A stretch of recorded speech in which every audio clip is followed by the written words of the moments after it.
मेरे पिताजी ने मुझे एक चीज बोली थी कि किसी के सामने झुकना नहीं है। पीछे यहाँ पर खड़े ना, बहुत कुछ सा आया, but the best thing is झुक के नहीं आया किसी के सामने। भाई झुकना नहीं था भाई को, इसलिए पिछवाड़े पे लात खा के बाहर आ गए। जब बिग बॉस में जा रहा था ना, तो सब लोगों ने मुझे एक ही चीज कही थी कि अनुराग ये एक रियलिटी शो है, एंड जैसा तू है ना वैसे ही शो के अंदर रहना। तो मेरा माइंडसेट यही था कि जैसा मैं हूँ ना, मैं वैसा ही शो के अंदर रहूँ। इसलिए भैया जोकर बन के रह गए।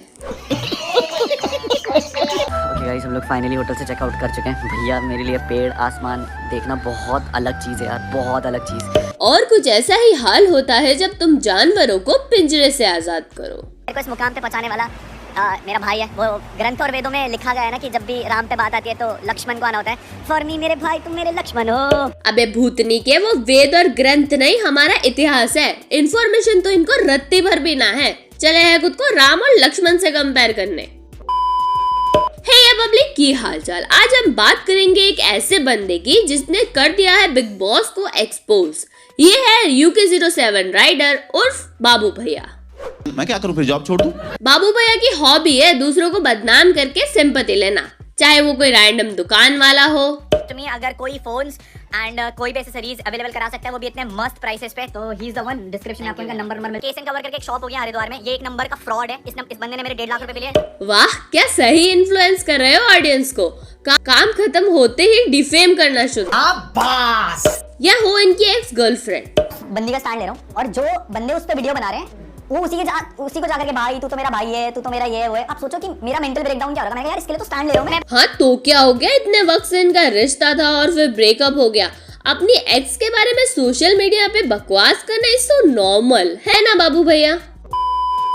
तो चलो देखते हैं बिग बॉस को कैसे एक्सपोज किया है। करता हूँ 15 अक्टूबर से, जहाँ मेरी फर्स्ट एंट्री थी बिग बॉस सीजन 17 के घर में। बहुत अच्छी शुरुआत हुई थी, एक बहुत बड़ा सपना कंप्लीट हुआ था, क्योंकि मैं एक बहुत कॉमन मिडिल क्लास फैमिली से आता हूँ। ये कैसे मिडिल क्लास फैमिली है जो हर 6 महीने में एक नई सुपर कार या बाइक खरीद रही है। मेरा माइंडसेट यही था कि जैसा मैं हूँ ना, मैं वैसा ही शो के अंदर रहूंगा। मैं अपने आप को टीवी के लिए बिल्कुल भी चेंज नहीं करूंगा, एंड मैंने शायद वही करा। और मैंने बहुत कुछ करा, लेकिन वो साइड ऑफ द स्टोरी कभी टीवी पर दिखी नहीं। 24/7 की जो लाइव फीड थी, उसमें मेरे घर वाले बैठे रहते थे। ये सब चीजें मैं आपको इसलिए बता पा रहा हूँ क्योंकि मैंने सारे एपिसोड्स देखे हैं, सारी लाइव फीड देखी है। अरे भैया, तुम तो शक्तिमान से भी तेज निकले। 3 महीने का कंटेंट 3 दिन में देख लिया।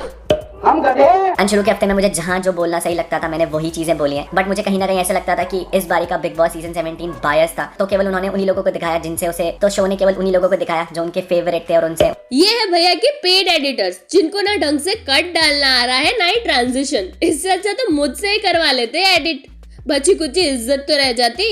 Emotional damn it. और भाई तू थोड़ा सा बेवकूफ है क्या? बिग बॉस नहीं देखा कभी? वो चल ही इसीलिए रहा है क्योंकि वो बायस्ड है, और इस बार तो खुलेआम ऐलान भी किया हुआ था।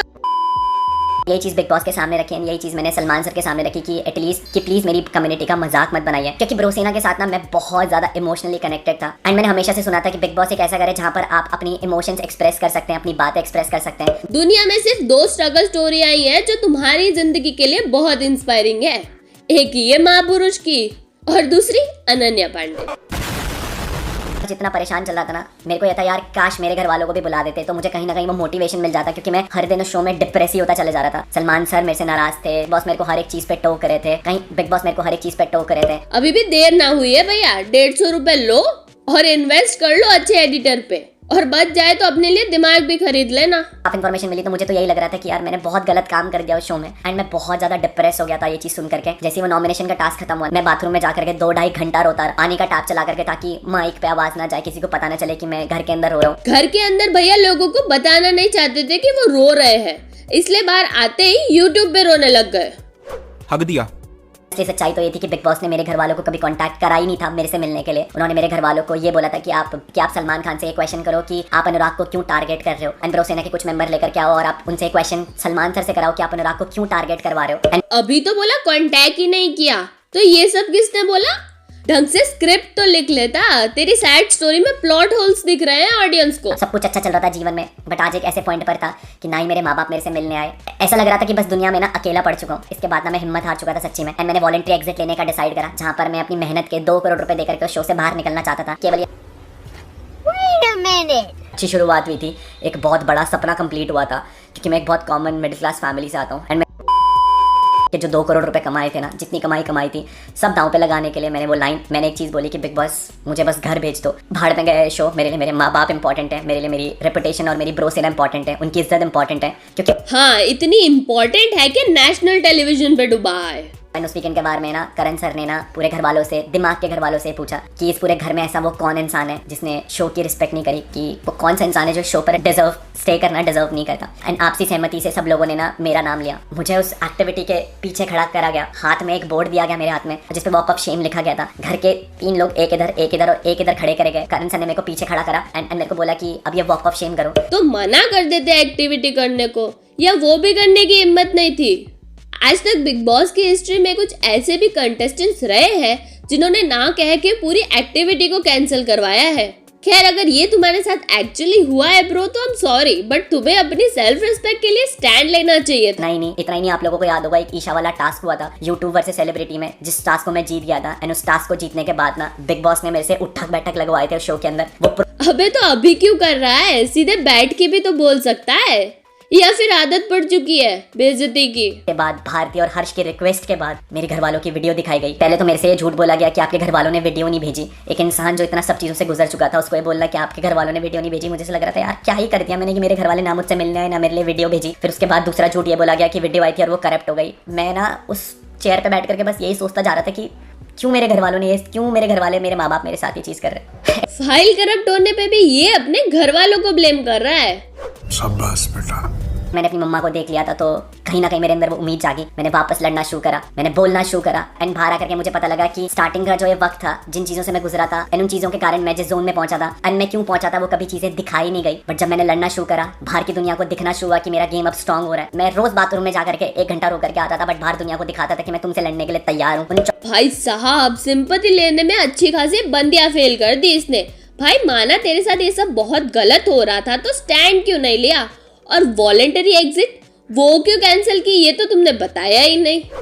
नहीं सारुण के यहाँ कुछ तो गड़बड़ है जरूर। 14-15 लोगों के खिलाफ हूँ। एंड यहाँ पर बिग बॉस का सबसे बड़ा ट्विस्ट है, जब बिग बॉस को ये लगा कि हम अनुराग को तोड़ नहीं पा रहे, ये वापस गिरकर वापस उठ रहा है, तो उन्होंने मेरा एक प्लान एविक्शन सेटअप करा ईशा वाले टास्क में। हाँ, इनको बिग बॉस ने लाया ही इसलिए गया था ताकि बेइज्जती करके निकाल सके। भाई कतई अपने शब्दों की और गलतियों की रिस्पॉन्सिबिलिटी लेने को तैयार ही नहीं है। अरे फिर सिंपैथी नहीं मिलेगी ना, और फिर चैनल डेड होने से भी तो बचाना है।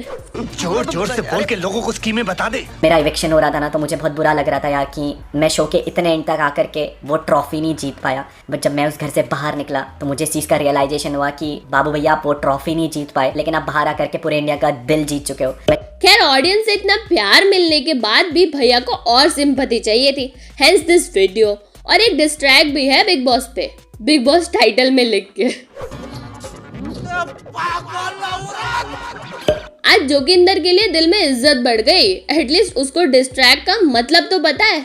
एनीवे, चलो सुनते हैं। जगह शोर है, शोर लेन स्विच करे रात को 2:45, मेरी सोच को ना छू पाए बोने लोग, मेरा काम चले रात दिन 9 है 9, तेरा टोन है कौन, मेरी सुपरा आवाज मारे मौन है कौन, तू ग्राम वाला लौंडा बस ऑनलाइन भी। भाई ने डिस्ट्रैक्ट बना के साबित कर दिया कि तुम पैसों से सब कुछ खरीद सकते हो, बट मैच्योरिटी नहीं। ऑब्लिगेशंस रोज लगा दो, कल्ले क्या पूरी फोर्स लगा दो, नाम से जलता चूल्हा तेरा, टाइटल में एक्सपोज लगा दो। हाँ, सही बात है। आयरनी हो रही है जी बहुत भयंकर। का नंबर 1 मोटो व्लॉगर मेरे मीटअप पे होता है चक्का जाम, कंपीट करो तुम नंबर 2 के लिए क्योंकि पहले पे बैठा मैं करूँगा आराम। तो यूके धरती से आसमान छूते। अबे ये बिग बॉस पे डिस्ट्रैक्ट था या खुद पे? भूखे ये सारे क्लाउड के भूखे, डूबे इनकी कश्तियां डूबे, कभी मिल ऑफ कैमरा तेरे नक्शे बदल देंगे मुंह के। मेरा सिर्फ एक ही सवाल है, इसमें बिग बॉस का रेफरेंस था कहाँ? तुम लोग को पता हो तो मुझे कमेंट करके बताओ। ऑलराइट पब्लिक, बेबिका के डिस्ट्रैक्ट पे रोस्ट चाहिए तो कमेंट कर दो, और कोई और टॉपिक भी तुम्हारे दिमाग में हो तो वो भी तुम लोग कमेंट कर सकते हो। वीडियो पसंद आई हो तो लाइक एंड सब्सक्राइब कर दो, शेयर करो ये वीडियो तुम्हारे दोस्तों के साथ। मैं मिलूंगी तुमको अपने नेक्स्ट वीडियो में, तब तक के लिए धन्यवाद।